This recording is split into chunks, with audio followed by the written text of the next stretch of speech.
സൗദിയിൽ ഉംറ തീർത്ഥാടകർ സഞ്ചരിച്ച ബസ് മറിഞ്ഞ് 2 മലയാളികൾ മരിച്ചു. പത്തനാപുരം സ്വദേശിനി ഷീബ, നിലമ്പൂർ സ്വദേശി ഇസ്മായിൽ എന്നിവരാണ് മരിച്ചത്.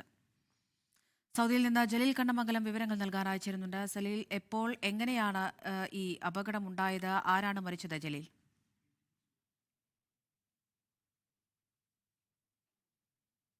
തീർത്ഥാടകർ സഞ്ചരിച്ച ബസ് മറിഞ്ഞ് 2 മലയാളികളാണ് മരിച്ചത്. പത്തനാപുരം സ്വദേശി ഷീബ, നിലമ്പൂർ സ്വദേശി ഇസ്മായിൽ എന്നിവരാണ് അപകടത്തിൽ മരിച്ചത്.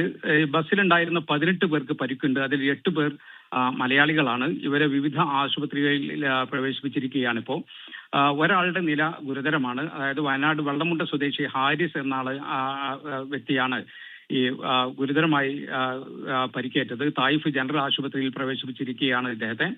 50 ആളുകളാണ് ആകെ ബസ്സിലുണ്ടായിരുന്നത്. റിയാദ് ഭാഗത്ത് നിന്ന് ഉംറക്ക് പോയ ഒരു സംഘമാണ് അപകടത്തിൽപ്പെട്ടത്. റിയാദിന് സമീപമുള്ള ഹൂത്ത ബനി തമീം എന്ന സ്ഥലത്ത് നിന്ന് ഈ സംഘം പുറപ്പെട്ടത്.